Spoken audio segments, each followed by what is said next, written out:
Hello and welcome to Real Leadership's Life, Love, and Leadership podcast. We're so glad that you could join us today. And joining with me on the line is my co-host, Bert Copple. Hey, Tom, good to see you today. It's great to be with everybody. Thanks for tuning back in. Awesome. And joining with us today is Tom Ouweleen. Can you say hello, Tom? Good morning, guys. How you doing? Good. Good to have you. So we're going to be doing a special podcast today and featuring Pastor Tom Ouweleen from the Northstar Church in Olympia, Washington. And so, but before we do that, we always like to start off what we do with an attitude of gratitude. So let's kick it off to you, Bert. Share something you're thankful for today. Yeah, I know I try to get sentimental sometimes on these things, but yesterday and the day before, I was just thankful for my motorcycle. I'm just going to be honest. I know it's a little self-absorbed, but it was pretty awesome to be outside in the spring weather, driving my bike and being by myself. That, wind therapy is a real thing. Some people need music therapy. Some people need, food therapy.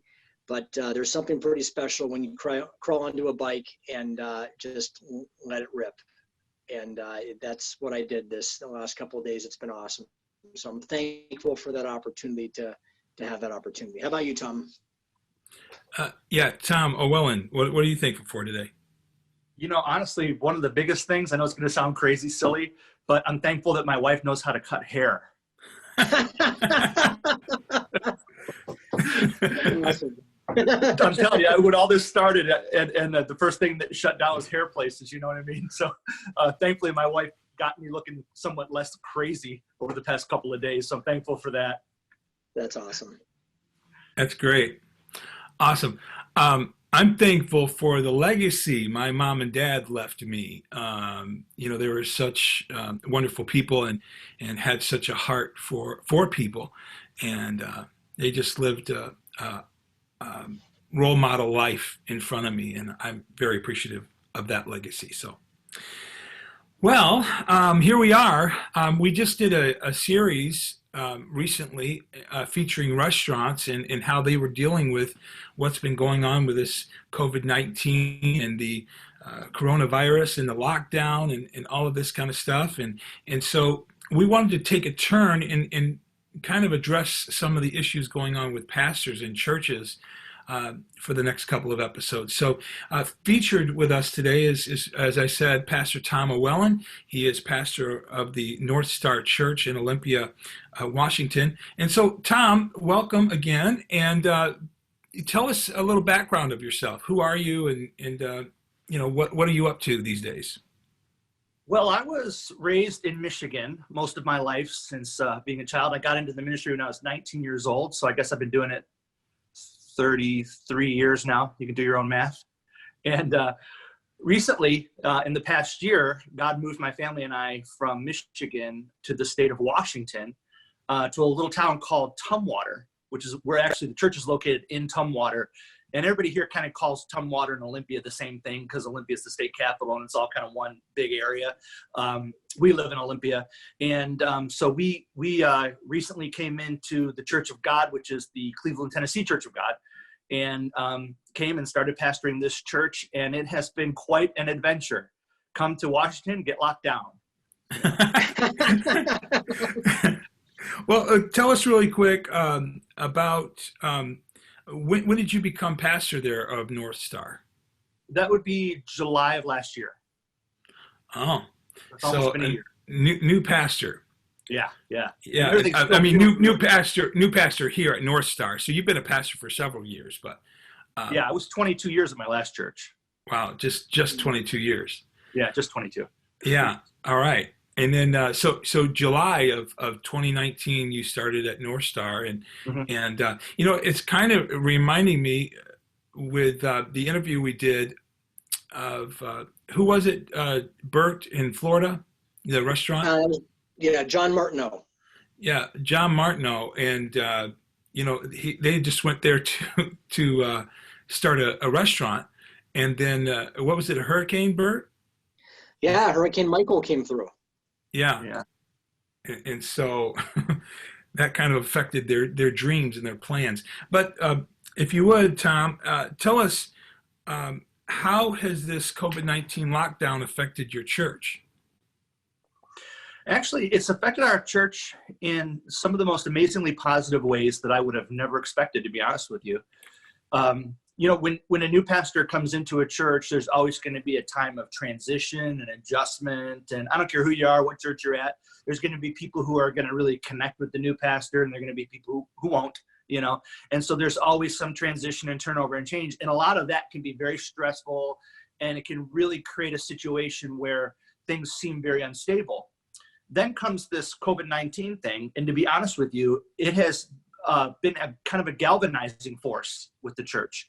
It's really caused a lot of people who have been looking to be more involved to ascend and start to contribute more and be more involved and start showing some leadership and learning some new skills and contributing in different ways. And it's helped the church to, I think because, people miss each other so much, they miss that physical interaction that they have with one another on Sundays, that it's caused people to really appreciate what we have as a church. And so, a lot of maybe the complaining or the dissatisfaction with certain things that come with transitions has really fallen by the wayside, and people have just kind of galvanized and come together in a real positive way. We've even seen that across the board with our finances. A lot of churches are struggling right now with finances, and God has been so faithful to us. Our finances have actually stabilized and improved. And, only God can do that, So it's right. Been a really kind of, I don't want it to continue. Don't get me wrong. I'm looking forward to getting back to having church again. But it has been in a lot of ways a really positive thing for our church, strangely enough. And I would not have expected that when this all started. Yeah, I bet. As you said, other churches are not having that same experience. But that's so wonderful to hear. So if you could be candid with us, tell us how this has affected you personally, being, fairly new to the church. I'm sure that in July that you landed with your feet on the ground running to establish yourself in this new region of the United States, as well as a new pastorate position. And so how has this affected you and even your family, being fairly new to the church and everything? Well, I would love to sit here and say, oh, it's just been a smooth thing and we're doing great. But honestly, it has been one of the most trying and stressful years of our lives. When you take your family and move them across the country to a new environment, there's a lot of adjustment that has to happen, especially for children. Then there were the challenges of transitioning into a ministry and dealing with the things that go along with that.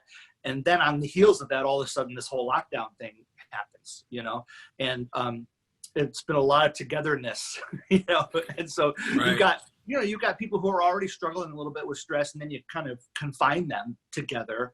And it's no wonder, sometimes that stress level increases. So all that to say is we've had to take steps to try to make sure that doesn't get the best of us. We've had to take some steps recently to try to get a hold of all that stress and get things into perspective, and so that it doesn't, kind of get the best of us and cause us to act out. But on the other side of that, the COVID-19 lockdown has also helped us in a sense, because it's helped us to get our eyes off of some of the things that were stressful about making the move and making the transition. Because I would have never thought this in a million years, but going to online services for us has been 10 times the amount of work weekly than before this all happened, So in a way, that's a good thing though, because it keeps you focused on other things other than negativity and stuff like that.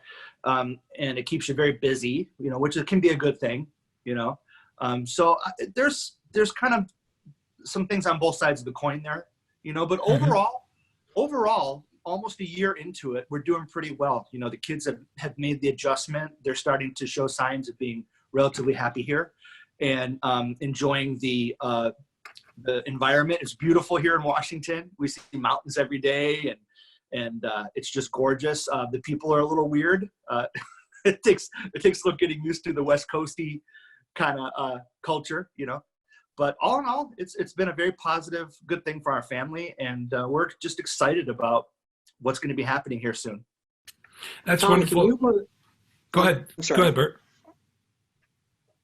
Go ahead, Bert. Tom, could you potentially share could you share maybe a little bit about that great equalizer you just talked about? You know, something that we talk about a lot is that creativity is not born from success, right? When we're having success, we're not creative. We just keep doing what we've always been doing. And in business, it's one thing, but in ministry and nonprofits, it can be different, because nonprofits success is like, success could be barely meeting their budget, and success could be having people show up at church. Where in businesses, barely meeting budget and getting people to show up for work would not be a success. So it's a totally different mindset. And you talked about how this COVID pandemic has kind of been an equalizer. And what I mean by that is, for you guys, there were stressors that existed before COVID, and maybe that's changed a little bit. And when you work in a social situation like a church, you have different people and personalities that we work with. And now that they're not there, this could be an equalizer for you. Can you talk a little bit about that, and how that might be perceived across churches and other nonprofits, and how they can look at situations like this as being an opportunity to kind of hit the reset button? Well, and that's a big conversation in the church world right now, is how the COVID-19 thing really is an opportunity to hit that reset button. I mean, if you're going to make some changes, now's the time to do it. You know what I'm saying? Right. Because a number of things are happening. For instance, one of the big things that's happening is we're seeing people who are, because of maybe just missing church or missing being with one another or whatever, are looking for ways to get involved. People who were sitting on the sidelines before, right? So they're stepping up now and showing an entirely newfounded interest in what the church is doing, and they want to contribute to the church moving forward in a way that they never felt that passion before, but now they do, and so they're jumping in with both feet, just to, and calling me, begging me, what can I do? What can I do to help? These were people before would be like pulling teeth to get them involved. Now they're calling me saying, what can I do to help? Because they miss church, and they realize that, I think a lot of people are realizing they've taken it for granted for a lot of years. It's been kind of easy, and now all of a sudden when things aren't as easy and it's not as available, they realize that they had a good thing going. And so it's been pretty interesting. So when you have that happen and you discover people with skills you didn't even know they had, it opens up all kinds of opportunity in the ministry. Try some new things, do some new things that you didn't think you had the personnel to do before. So it's opening up a lot of things as far as that goes. And it's also shining a spotlight on where we really need leadership in the church. Because before, when we were having live services, relatively few people, like, as is the case of a lot of churches, can do a lot of the work, right? I'm not saying that's healthy, but it happens. But something like this, it's just not that way. We need a lot more people involved in order just to make connection happen with people. And so it's shining a bright light on the need for leadership. And so we're seeing some people that are for the first time in their entire Christian walk, stepping up and being willing to explore the idea of getting involved in leadership.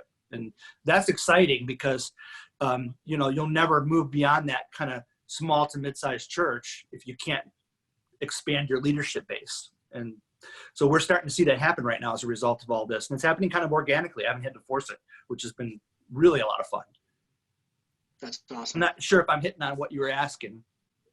No, without a doubt. I just think, like you said, it's an opportunity to hit that reset button. And there's a lot of nonprofits that I know of and churches that have kind of just said, you know what, we're just going to kind of shut down.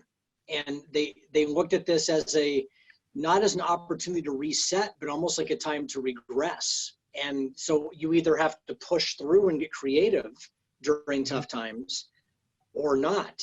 And those who don't, on the other end of this, they're really going to be struggling. And where, like you said, you have new volunteers, new opportunities, there's new giving that's coming in that didn't exist, and that's only happening because you were willing to push through this as opposed to kind of sit back and let it happen to you. Is that safe to say? I think that's exactly right. That's exactly right. Because, for instance, one of the things that I've been pushing before this whole crisis happened was small groups. Our church never really had a strong small group program. They tried it a little bit, but they never really jumped in and really committed to it, right? Well, right now, here in Washington, it's going to be at least 6 more weeks before we're even able to meet in groups of 50 here, right? So in 3 weeks, we'll be able to meet in groups of 5. And so everything right now is kind of small group based. So I've been looking at this as an opportunity to reinforce the need for small groups we've been doing a lot of things like using YouVersion and getting small groups of people together and doing daily devotionals together. We did a prayer meeting on Zoom yesterday that had about 8 or might have even been 11 people that attended that and got involved.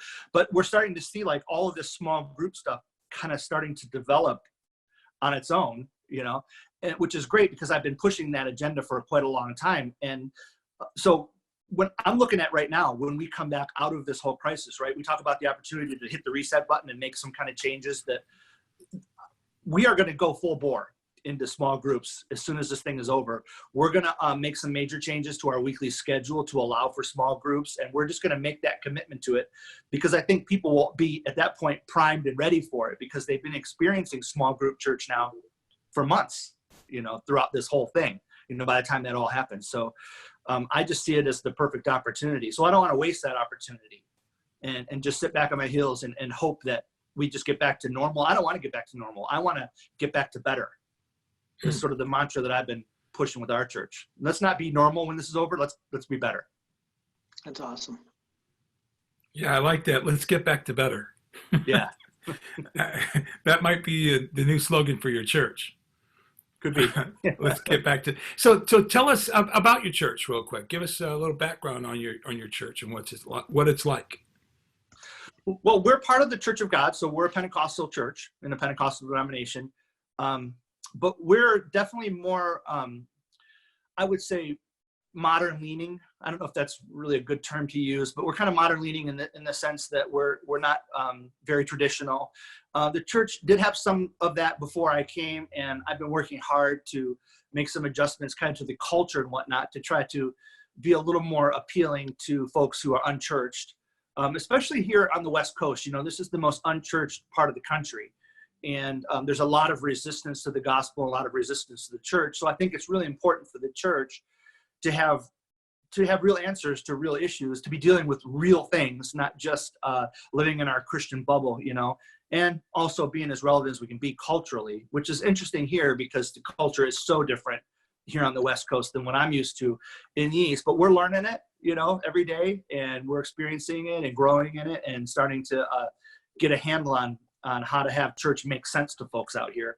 But, we're just a Christian church that just tries to be as forward leaning as we can with things, and that's really been a big part of our online thing too. We've tried to do a little bit more than just Facebook Live and have a sermon. We've been trying to be creative with the way we do our music, and we invested a little bit in some green screen stuff, so we try to be creative with that and whatnot, and just trying to just be a little bit different, show the world that we're not stuck in the 1800s. Right. Well, on that note, you've kind of hinted at it, but how has your church innovated through this time? Well, a lot of the innovation has been because we've had to decide, do we want to have this sort of mediocre appearance during this time, or do we want to send a message to the world that we mean business, that we're serious about what we're doing and we're serious about the gospel, that we take this seriously. And so we've had to decide that we couldn't keep the status quo anymore. So we did go out and invest in some new cameras, one of which is going to be implemented this weekend.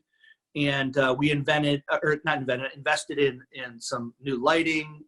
We created a video room with a green screen and stuff like that to be able to produce some more interesting content. And we've learned how to use some of the latest editing technology out there, like Final Cut Pro 10, and just to be able to do our best. Ultimately, though, is all of that innovation, while it's important, I think, in in presenting the right message to the world, it is the message that we offer that's the most important thing, you know. So in that, you can't innovate. You know what I'm saying? It's the message is what it is. The gospel is what the gospel is. Our job is just to communicate it in the most relevant and creative way possible to get people's attention and get them to listen. But ultimately, you know, dealing with things that people are really struggling with is where we're trying to stay focused right now. We just don't want to do normal Sunday teaching. You know, we're asking ourselves every week, what are people dealing with right now? What are they facing? What are they trying to cope with? What are they struggling with? And those are the things that we're trying to key in on and focus on. Because if you don't have something genuine to offer them, you could have all the production quality in the world. You can have the greatest cameras and the greatest lights and the coolest music and all that. And it will only keep people's attention for so long, you know? So we're trying, it's a multi-pronged approach. You know, we want to be relevant. We want to be hip. We want to be cool. We want to be technologically advanced and all that kind of stuff. And, you know, but it's not really about entertainment. You know, all of that those are just tools to push the gospel forward. So, you know, we're trying to spend as much time focusing on the content as we are, you know, the bells and whistles stuff. Yeah. Yeah. Right. Which is hard because all that other stuff can take up all your time. You know, believe me, implementing new cameras and lights and learning Final Cut and all that has sucked up so much of my time, you know. Matter of fact, that since Sunday morning, right after we watched the sermon online on Sunday morning, I've been sitting here at this desk working on music tracks for Mother's Day.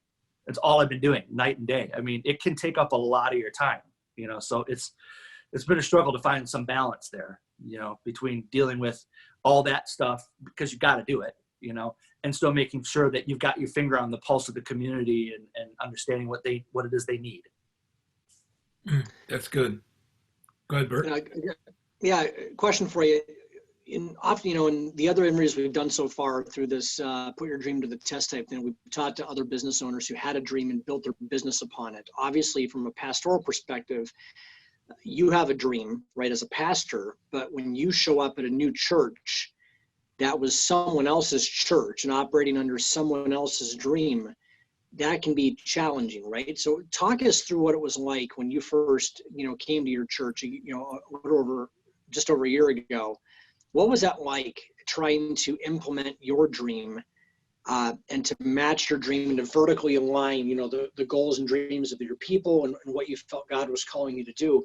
Walk through that situation and what that's like, because I think a lot of business owners may struggle with that concept, because a lot of times, you know, you hire someone to come in and they just implement their dream and their plan. But I would suspect that with churches, it's a little bit more delicate and a little bit more challenging than just showing up and saying, we're making changes and flipping a switch. What was that like for you? Man, I have to tell you, that was the most challenging 8 months of my entire life. Those first eight months that we were here. I'm not even kidding. Because when we came in, our style and approach to ministry was 180 different from the previous pastor. Okay. And he had also a team assembled around him that was really in sync with his vision. So not only did I struggle that I was different from the pastor, but I was also dealing with an entire leadership team who did not see eye to eye with where we were headed, you know?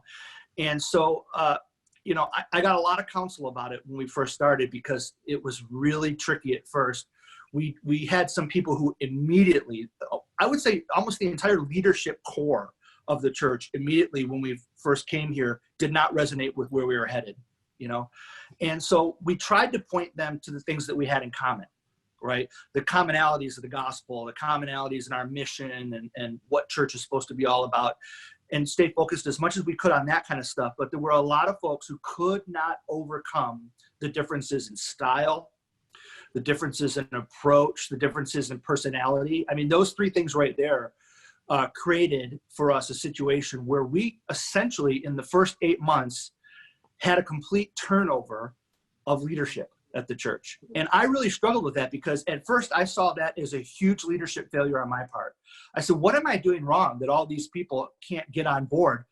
And the problem is that it wasn't that I couldn't get them on board with the important things like the gospel and where the church was headed.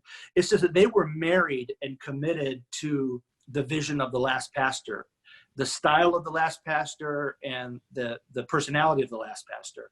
And I realized that I would never really be able to get some folks to move off of that, because it's almost like asking somebody to get divorced, right? I want you to divorce this person and make me your new husband now. Right.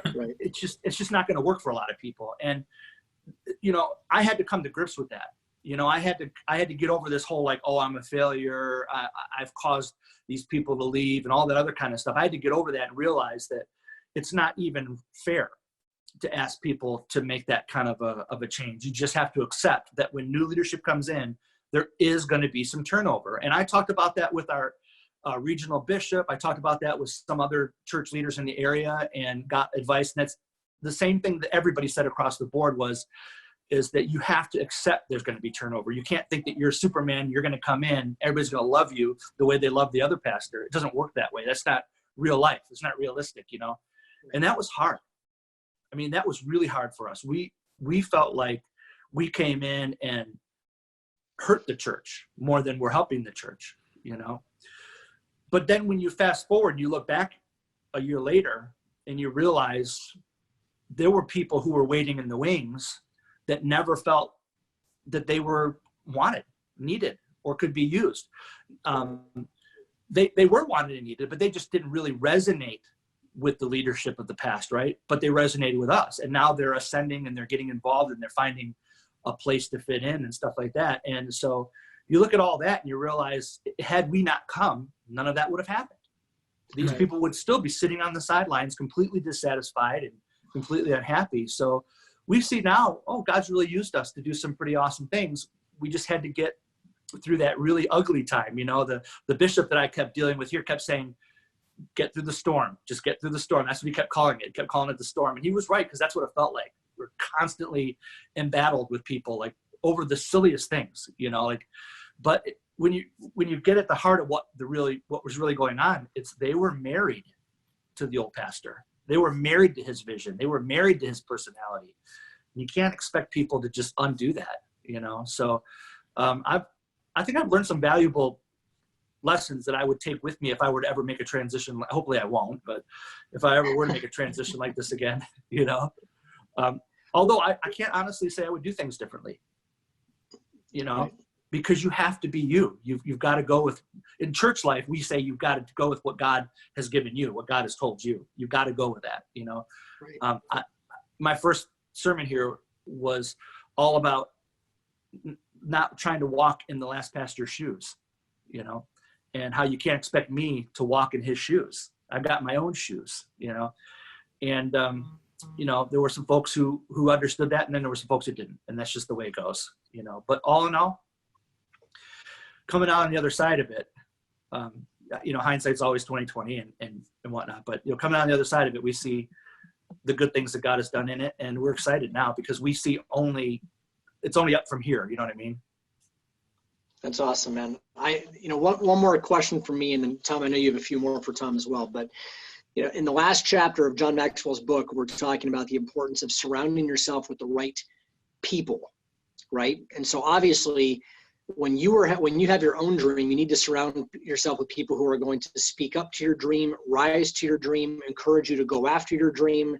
When you start to slip from that path, to remind you why you were on that path to begin with, and also to hold you accountable, right? And so as a senior pastor of a church, talk about that for a minute, about how you select the people you surround yourself with to keep you moving towards what your dream is. And ultimately, we know it's what God's dream is for you in your church, but you need to surround yourself with the right people. How do you go about picking those people in your life, Tom? Okay, so I'm just going to say, in church life, I can't really right now look at it in that way in terms of selecting people, because in a smaller church, we're a smaller church, you know, we're not a huge church right now. We're running about 60 people on a Sunday. And when I got here, they were running, I think, around 80, you know, so we're sort of hoping to make that transition from smaller church to medium-sized church over the next couple of years. But, you know, when you're in that situation in church life, especially because they're all volunteers, most people are unpaid that are working in your ministry. It's a little bit more about accepting than it is selecting. right? So I've had to ask myself, what am I willing to accept with certain folks? Am I willing to accept this level of skill, or this level of commitment, or this level of mediocrity, or this level of whatever, faithfulness? And so I look at it more in terms of that, because you have a relatively small palette of people to choose from, and most of them don't want to rise up and ascend into any kind of leadership. They all want to be helpers. They all kind of want to be worker bees. They don't really want to rise up and take any risks and put their heads on the chopping blocks at all, And so when I look at people that I want to see rise up into real leadership, I look at what they're bringing to the table, and I have to decide, can I accept that? Or am I going to end up being frustrated a year from now with certain folks? And those have been key decisions that I've had to make with people. When you get to know people and understand their personalities and do some evaluating, you realize some folks are never going to really move beyond a certain place. Am I willing to accept that? And if the answer is no, then I need to accept that I leave that space vacant for now, instead of just be so desperate to fill it that I throw the first person in there that's willing to do it. Because when you get stuck with willing people who are not the right people, you're in for a whole nother nightmare down the road when it's time to make a change. Right. And so those are questions. I don't know if that answers your question, but like I said, I don't look at it like selecting, because I don't have that luxury right now. Right. That's just where we're at. But outside of church, right? Because obviously you as a pastor, you still exist outside of your church. So how do you pick people outside of your congregation that you choose to associate with, that you choose to share your dreams and visions with, and have them pour back into you?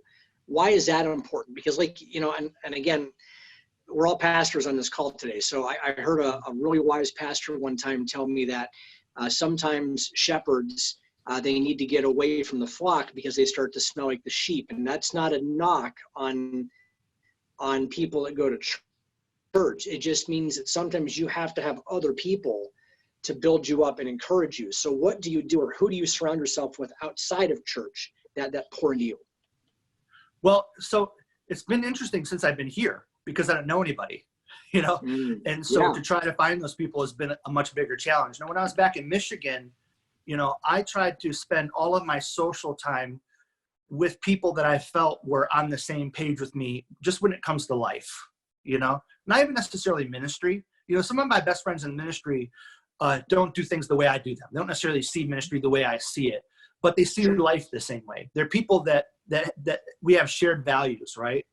And those are the people that I feel you've got to have, people that you feel like you can trust to really be yourself around. And I agree with that statement you made about the sheep. You cannot really be yourself around your employees or around the people that you pastor, because they will use every opportunity to not just hold you accountable, but to judge you with standards that are just not even realistic.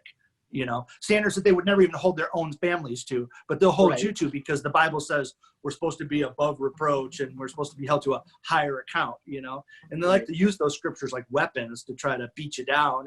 And so, I've had to be very, very careful here to make sure that we are working hard to try to build a constellation of relationships outside of the congregation, which has been hard because we don't know a lot of people here, but we've been doing our best to try to attend events with people outside of our church and get to know people outside of our church in other churches by going to district events and things like that. But ultimately, it's not really happening here just yet. We're still a little on the isolated side. Well, especially because the past couple of months, we've literally been isolated, Right. But back in Michigan, I spent a lot of time, I would just say, I should put it this way. I spent almost all of my, what I would call like friendship time with people outside of our church, and I didn't spend time with people that I had to hunt down and chase down, that didn't seem like they wanted to spend time with me, Sure. And I didn't spend time with people that I felt were on opposite sides of the spectrum from me when it comes to just how do you do life, because otherwise, how are you going to get accountability? How are you going to get really even any encouragement from people who are coming from a completely different planet than you in life, So, Yeah, I don't know. That's a hard question to answer right now because for the past year, we've been in a weird situation. Sure. Yeah. Well, so so Tom, can you tell us what the future looks like for Northstar as you know it right now? Of course, we're dealing with the lockdown, and of course, in your state, all churches are shut down. But here in Michigan, churches have the freedom, if you will, to keep church open, so to speak, in some ways, in some capacity. But for you and churches in your region, they don't have that feature. So, where does the church in the future of your church look like from your perspective? Well, a year from now, we're going to be a mega church. No. Right on. Why not? Yeah.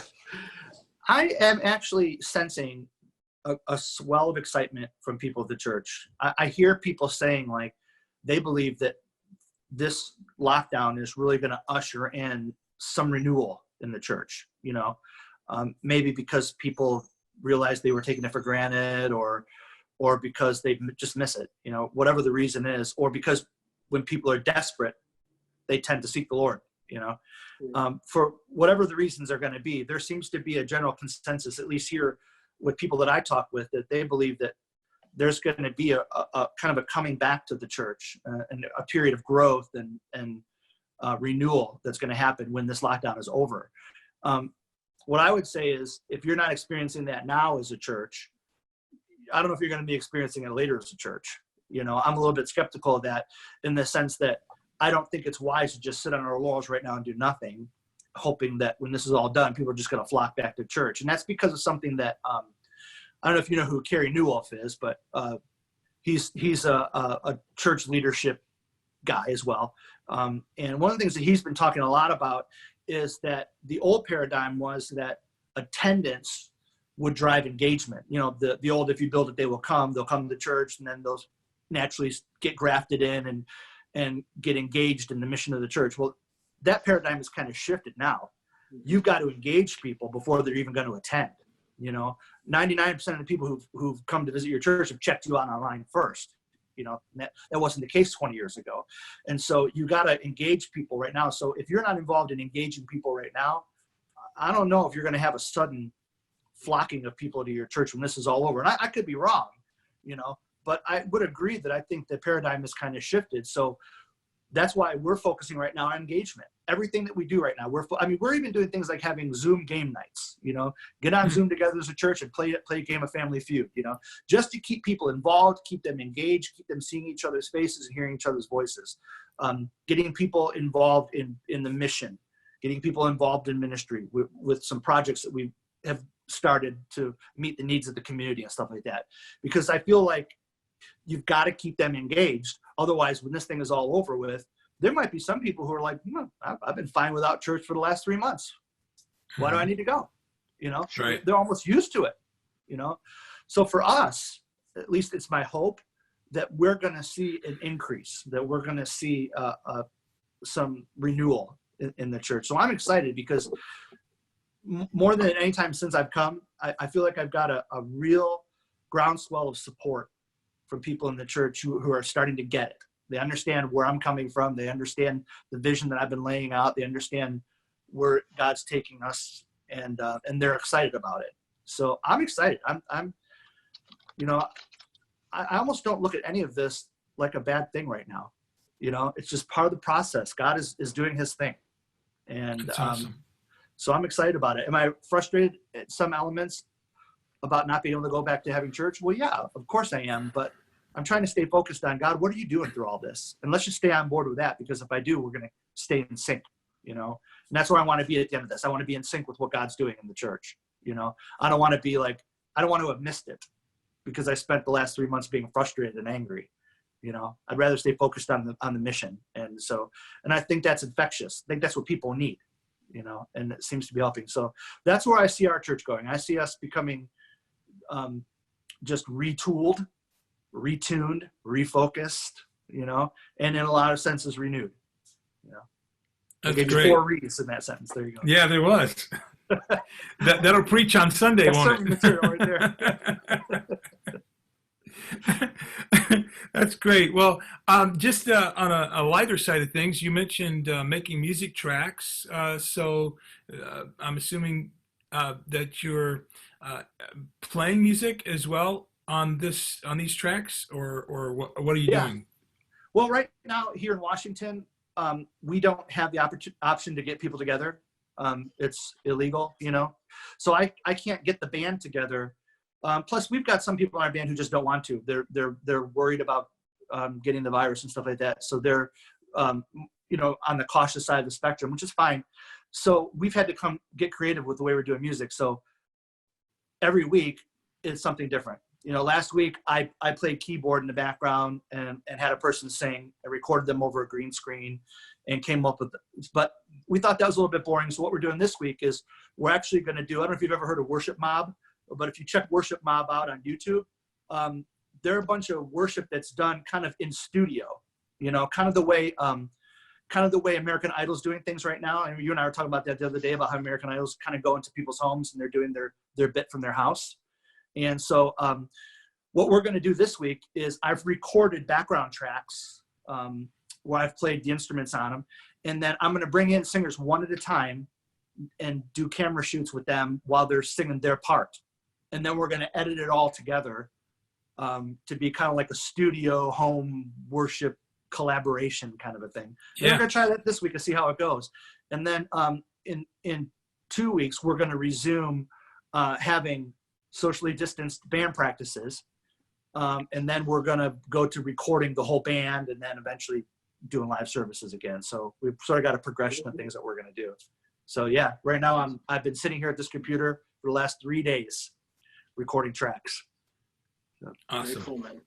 Yeah. Well, Tom, thanks so much for joining us, man. It's been great hearing about your church and what you're doing out there in Washington State. And don't forget, Real Leadership Company, we are here offering mentoring, coaching, and training. You can learn more at our website, realleadershipcompany.com.